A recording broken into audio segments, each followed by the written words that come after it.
When you guys receive your Riley Mini, this is what it will come looking like. For this tutorial, I am using generic blank with just what it is written on it.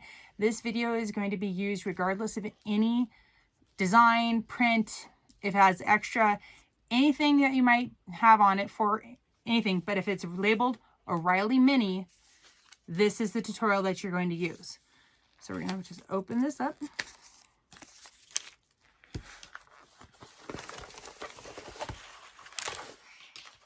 If you have if any of the Riley Minis have like little extra parts to them, those extra pieces will be done in a separate video that is part of a kind of like a Pimp My Bag version type video.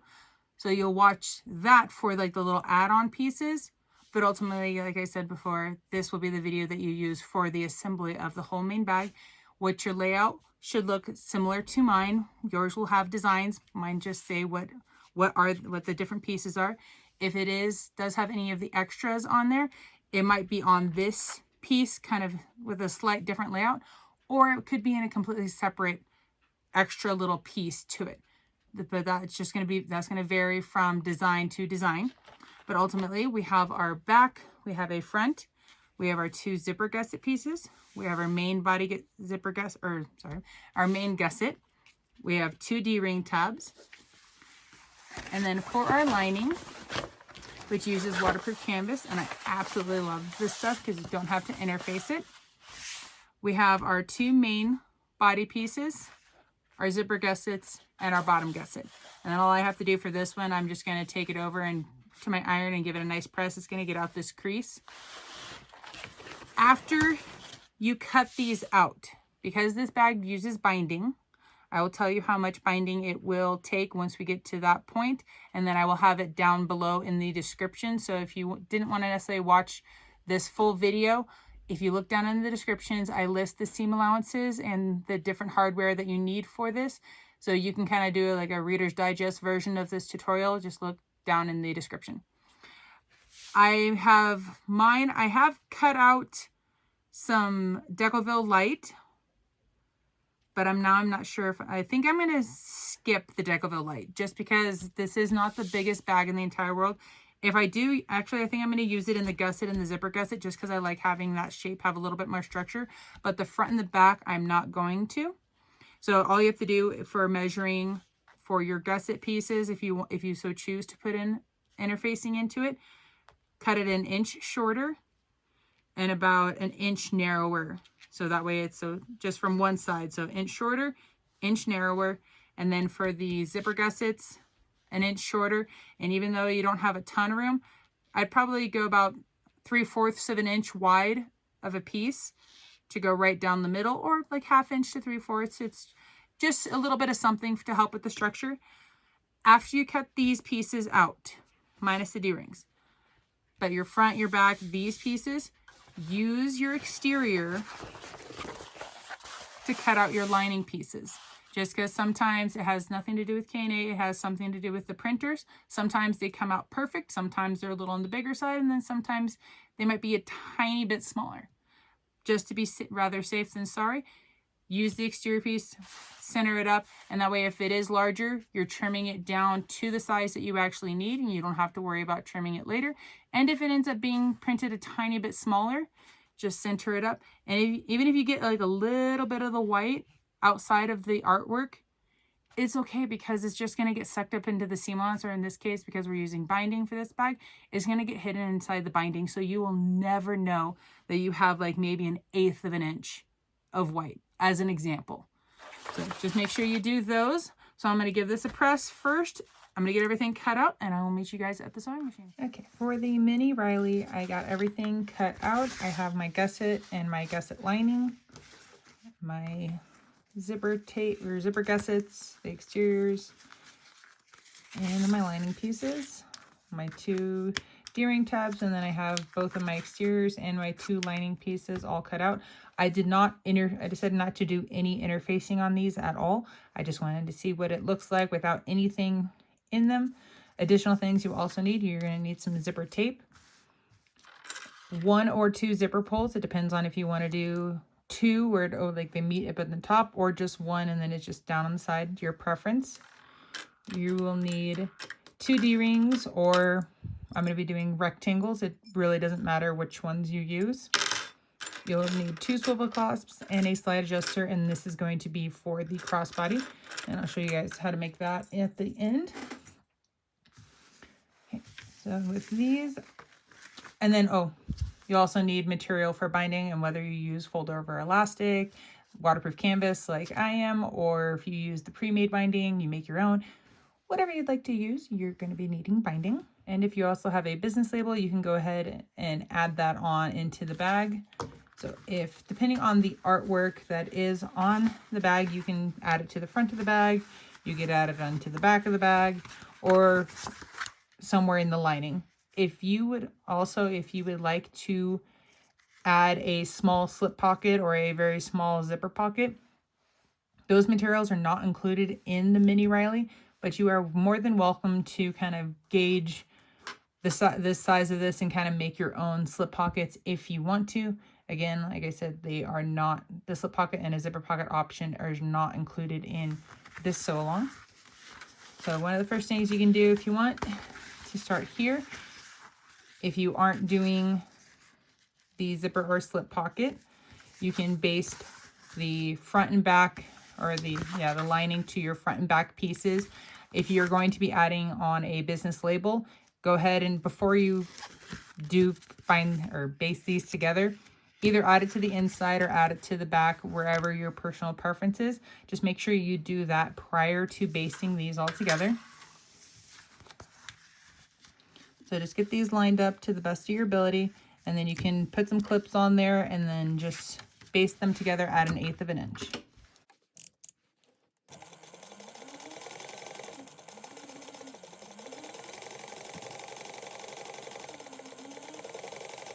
Once you get these basted on together, even though I used my exterior pieces as my templates to cut out my lining, I wasn't like super precise with this, so my lining in certain areas is a little bigger. So just make sure to go around and trim off any of the lining that sticks over. Once you have your front and your back trimmed up, you can go ahead and set those aside. We're going to grab our zipper gusset lining and exterior pieces, as well as our zipper tape. We're going to start with one of our exteriors. Depending on the artwork that is on these, you can, if it's non-directional, this part really doesn't matter. But if it happens to be a directional print, it's personal preference. You can have them going in opposite directions like that, or you could have them all going in the same direction. Like I said, it is completely personal preference on how you want to do these. It's just a matter of how you sew them on.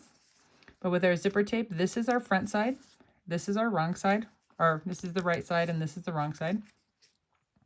We're going to put the right side of our zipper gusset exterior right side up, and then we're going to place the right side of the zipper tape right sides down, so they are right sides together, and then go ahead and clip those together. After you have them clipped together, you're just going to baste it on at 1/8 of an inch.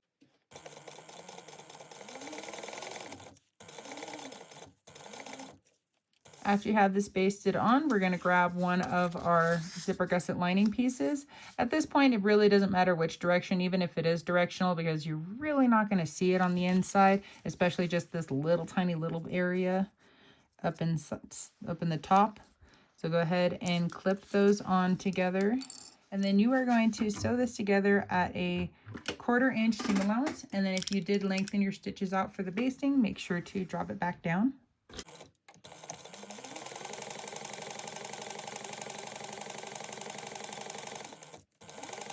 Once you have your lining sewn on, we're going to kind of press that lining open and away from the zipper, and then do the same thing for the exterior.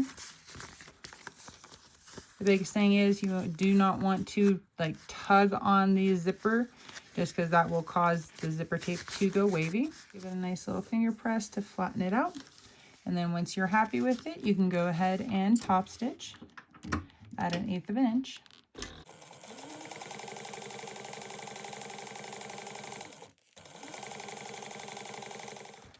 This completes the one side of your zipper gusset. We will repeat the same steps that we did for this side for the other side. But to make sure, if you want them to go in the same direction, if you lay your next side like this, all you have to do is just tilt it up and put them right side together. And then when you fold it back, they will be going facing the same direction. Or if you want them to go in the opposite direction, just start with them facing the opposite way and then tilt it onto each other. And after, once you get that part sewn on, just repeat everything we did for this side for this side. Once you have your zipper gussets completed, it will look like this. We're going to go ahead and then add on our zipper pull. If you'd like to add one or add two, sorry, you'll just add in one from each side.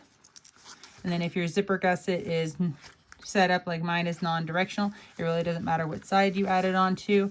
But if you have them all facing one direction, depending on which way you'd like it to open. So if this is my front over here, and if let's say that this one's actually facing towards the front, if I want it when it's closed to open from left to right, I add it in on the right. And then if I want it to open from right to left, I insert it on the left. Okay, and then double check what your coils look like. So this side is one coil higher. We're going to pull them apart. And then we have, this is the back of the zipper pull. This curved rounded is the front, and then this is the bottom. So I'm going to hold it and I'm going to add in one side into the front, and it's only on a little bit. So if I look at it like this, you can see it is only on just a little bit. Just because if I add it on all the way and then I try to add the other one, your coils won't line up. So we just want to add it a little bit, then swivel the other side around, and then I can technically let go. And so I'm pinching it between my thumb and my middle and ring finger. And so you can see it's going to be held still. And so then I can look through the back to check where things are. And then I just kind of push the zipper pull down. And then so mine looks the same as what it did. So then that means this will look beautiful. If this right here looks different than what it did prior to you pulling them apart, you'll have your coil, it will bulge to one side or the other. And then also this middle bar right here, another indication to see if it's on correctly. When if it is, this bar will line up and follow the middle right down the center of the coils perfectly. If it's off to one side or the other, this bar, if you were to follow it, it would track to either side. It wouldn't follow it straight down the middle. So that's another indication to show if it's not on correctly. If you're doing two zipper pulls, because you add one from each side, if it's slightly off, as soon as you put them together, it's really not going to matter. Okay, next we're going to work on our D-ring tabs. So we're going to grab a small ruler and mark our center. So these are 2 inches wide, so we're marking it at 1 inch.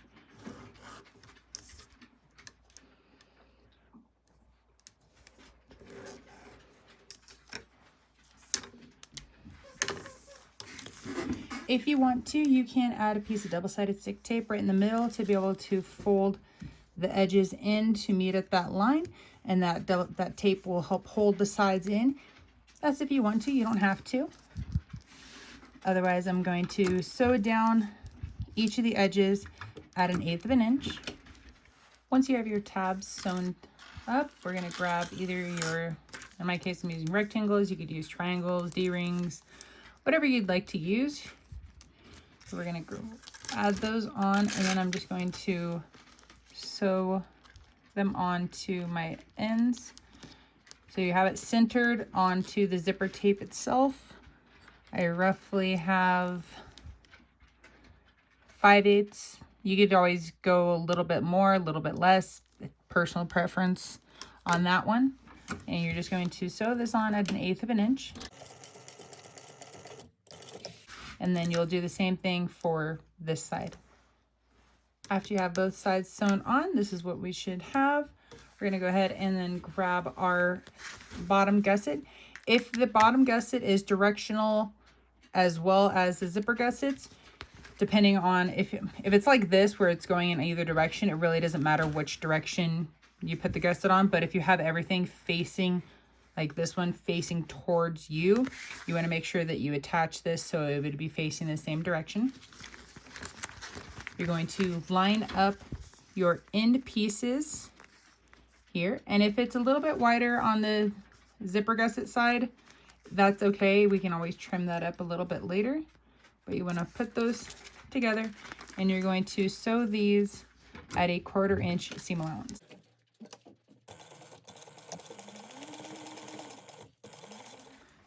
After you get this exterior sewn on, we're going to flip this over so our lining is facing up. We're going to grab our lining gusset, and we're going to do the same thing. We're going to line it up across the top and center it left to right. And then this is going to be sewn on at a 1/2 inch seam allowance.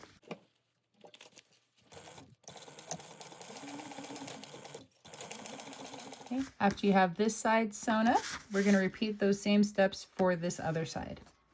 Once you get the other side done, before we turn this out and then baste it all together, I've been trimming these corners down, and that really helps when it comes time to do the binding, and when you kind of turn it all out. It helps that this area right here lay a little bit flatter, and it really helps with the bulkiness of the seam allowances. So just trim that in. If you decide to do the trim, either way. If you don't, we're now going to then pull our exterior and our lining right sides together, and you can add some clips on there. And what we're going to be doing is basting our lining and exterior together, so that way it will help when we go to do the binding. And then after you get it all clipped together, you're just going to baste this together at an 1/8 of an inch, and you can use extended stitch lengths. And then after you get this all clipped together, you guys can just baste it together at an 1/8 of an inch, and make sure that you can use the extended stitch length for this.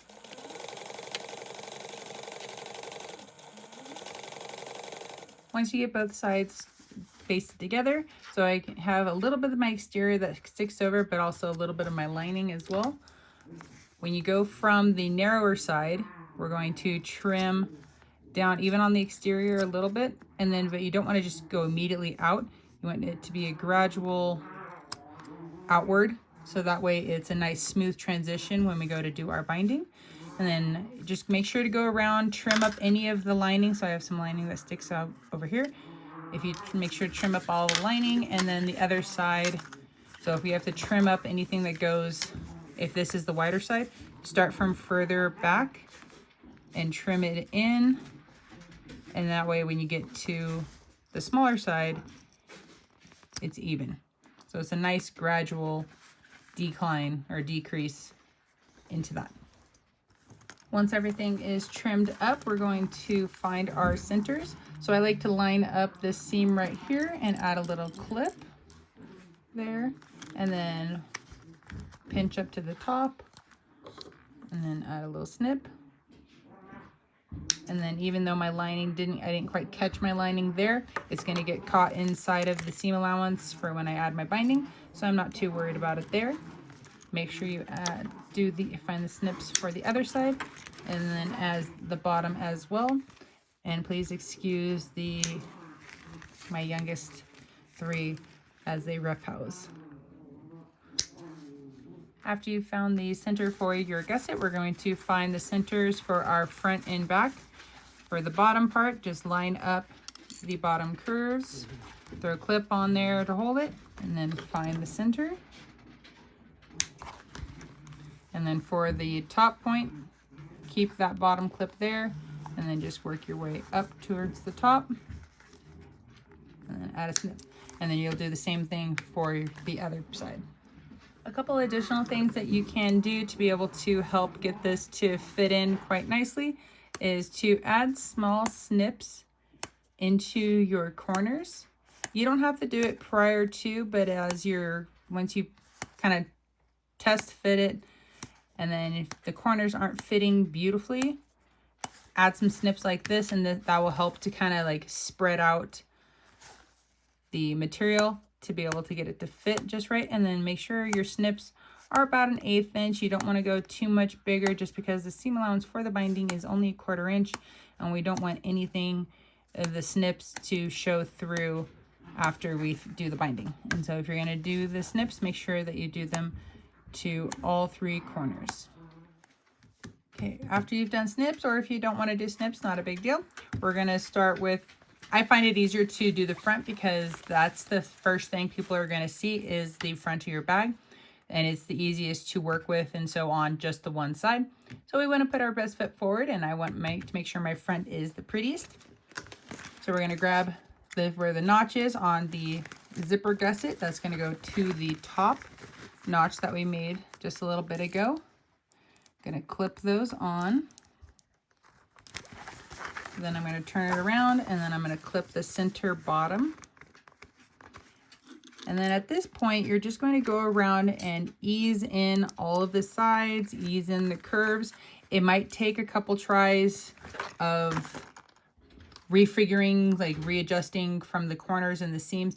If your bottom doesn't end up being lined up perfectly centered, but your corners fit beautifully, it's okay. I would rather have my corners fit beautifully than to try to force my centers to stay lined up. And then one side's a little more funkier than the other because it could have been maybe I added my snip in the wrong place. Like it could be a multitude of things, but I'll take my curves looking nice over the centered up. So I'm going to go ahead and get this all lined up, and I'll be right back. Okay, all clipped together, and now it's time for sewing it and binding. So just find a place, especially on this first go around, it's pretty easy. And then, oh, there we go, get the right stitch length. Okay, and then all you do is just go around at an 1/8 of an inch. And then the straightaways are pretty simple. When you get into the corners, you want to try your best to keep everything lined up. If having the top or the bottom stick out, it's something, okay, so let me rephrase that. If you try to force the gusset and the front right here to stay lined up, sometimes forcing it to stay together can cause a pucker or a bubble to form, where if this ends up getting pushed out, if it can also flatten that bubble out. So I'd rather have this top material or even the bottom material have something push out, so then I can avoid those puckers. Then that just makes life so much easier. So you're just cruising around. Pretty straightforward. These curves aren't super complicated. My hand is here. It's helping me to rotate. And then if you need to ever adjust anything, just make sure that your needle is down. Lift your foot to be able to swivel anything around. Because if you try to keep your foot on top of it, the pressure of your foot can cause your fabric to kind of bunch up. And then you can also get a pucker that way. There we go. So you can see I have a little bit of a pucker right there, where if I lift my foot and then kind of my hand on the inside, I'm flattening that out, it kind of sticks over. You can see right there is my gusset. And so my top is definitely sticking over. And if I push this in to keep it lined up, let's see if maybe I can.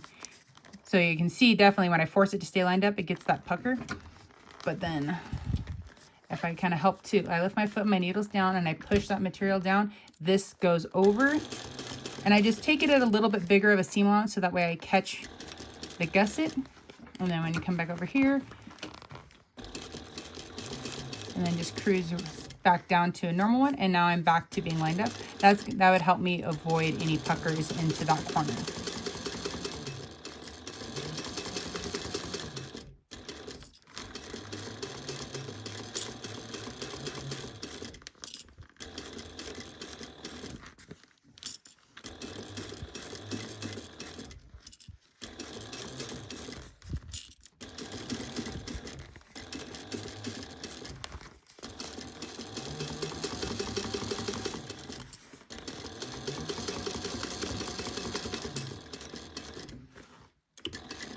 Okay, now I'm back to where I started.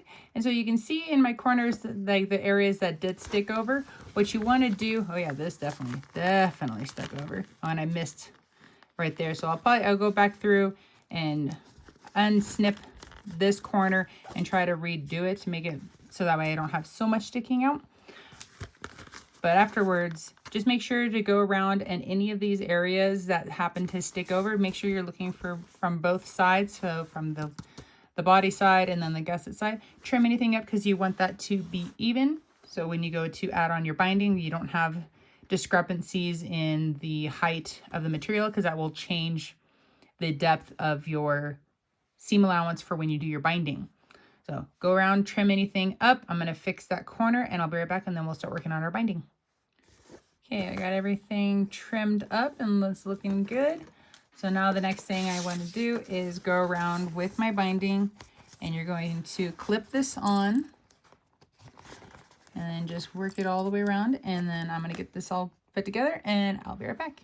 Okay, binding is added on, and now I'm just going to find a spot to slide this underneath, and then we're going to sew around at a 1/4 inch seam allowance. So it's pretty much the same concept that we did when we were just basting it together. We're just doing the same thing, just at a slightly bigger seam allowance. We don't have to worry about anything sliding out. And then when you get into this kind of a corner, what you want to do, you can always lift your foot, make sure it's needle down, and then you want to kind of swivel the bag around so that way the material going right underneath your foot stays flat. That also helps to be able to get through those curves a little bit easier, and also to avoid any additional puckers.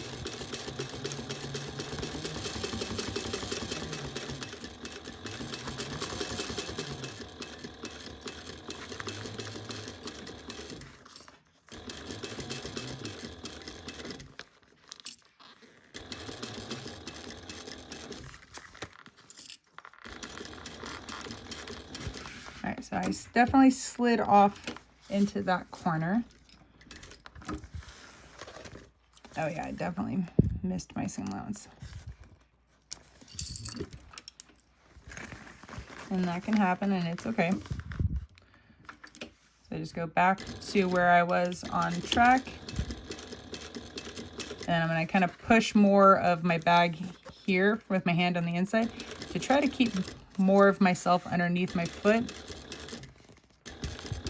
There we go. Much better.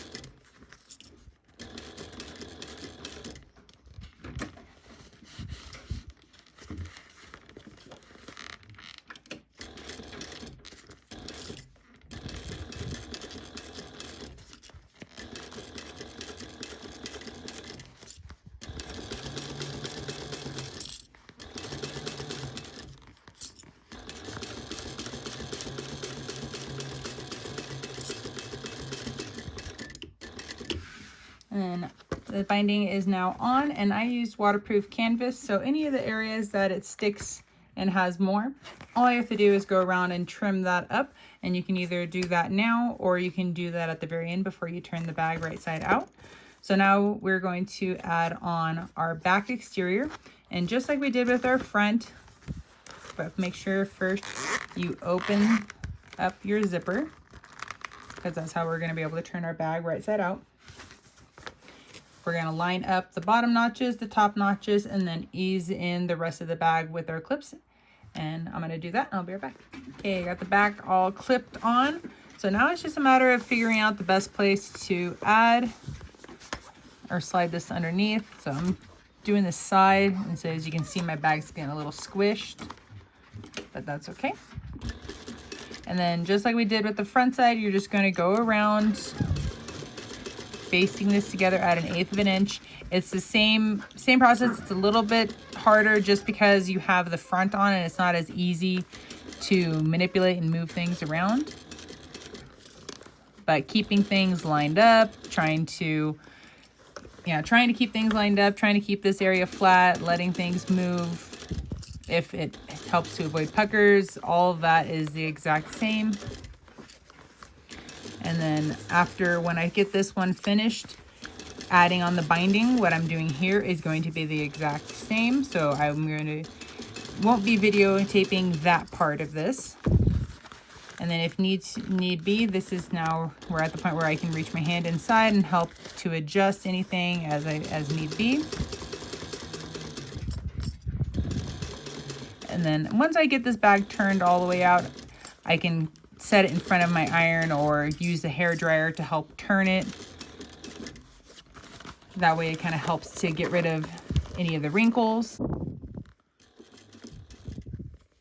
What's going on here? Okay, so it's good. And honestly, after you get the basting done, the actual binding part is almost easier because you are using a slightly bigger seam allowance. And then just make sure when you're going through these corners, reach your hand inside and just make sure that the material on the inside of the bag is flat as well. That way it helps to prevent any of the puckers potentially that could happen on the inside of the bag. Or technically for me, that could happen on the gusset because that's the side that's facing down. And then if you sew it from the other direction where this is on the bottom and your gusset is facing up, that's totally fine too. Same general concept, but it's a different way of sewing it and it's personal preference. There's no right or wrong way.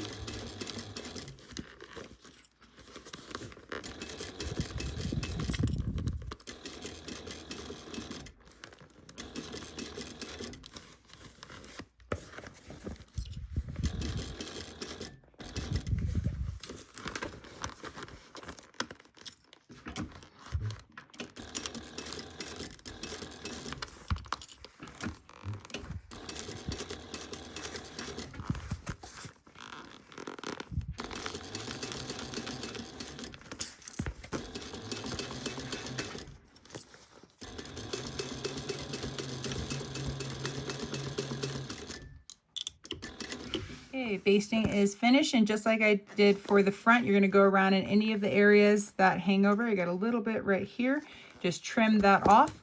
Go ahead and then add your binding on. And like I said, I'm not going to be recording the binding step because it is literally the techniques we're doing for this side.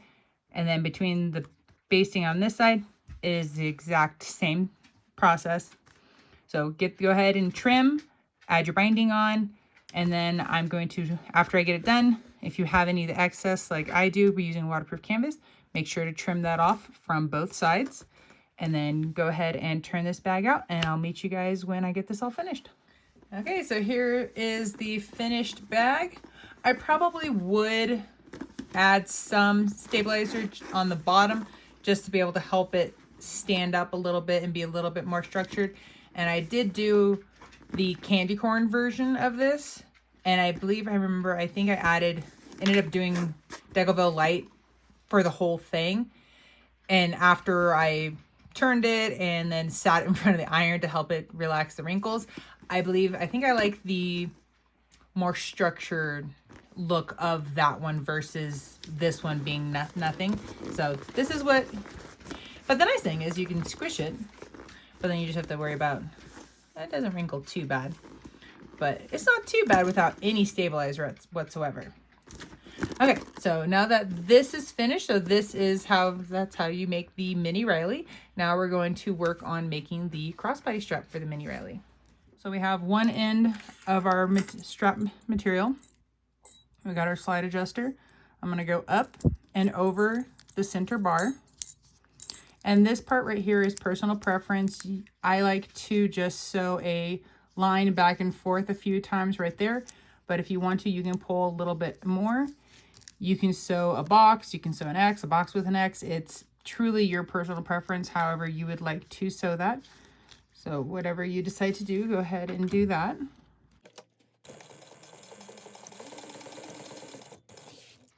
Okay, once you have your threads trimmed up, this is what it should look like. So this part is going to be stationary. Then you're going to grab the other end. We're going to add one of our swivel clasps onto that. And then the thing that I like to do is, so this is the back side, since it's got the fold, and then this would be the front side. So I like to put my strap to the back side and just hold those two in one hand. Then I'm going to slide the swivel clasp all the way down and just verify that I have no twists or turns in there. So once you've got that on and there's no twists, you're going to take your kind of, I believe it's called the running end. So you're going to go to the running end. You're going to go up, over the center, and then back down. So this is what it's going to look like. So again, the middle piece is the stationary piece, and this right here is going to be what slides to adjust your length. So that's what that looks like. And again, so now we don't see the back, so we just see the front of the zipper, or not zipper, of the strap, so the webbing. So here's here's the back, so there's the fold piece. It's now hidden underneath there. So now we have, this is the top. We have our piece. We're going to hold our swivel clasp. We're going to slide that on, and we're going to push the end of it back down against itself. So then if this is now the new back, we have that against the back. And then however you sewed the part right here, you're going to do the same thing for this one. Well, that's it for me, guys. This is the Mini Riley. I hope you guys have enjoyed this tutorial. And if you guys could consider giving me a like and a subscribe. Thank you.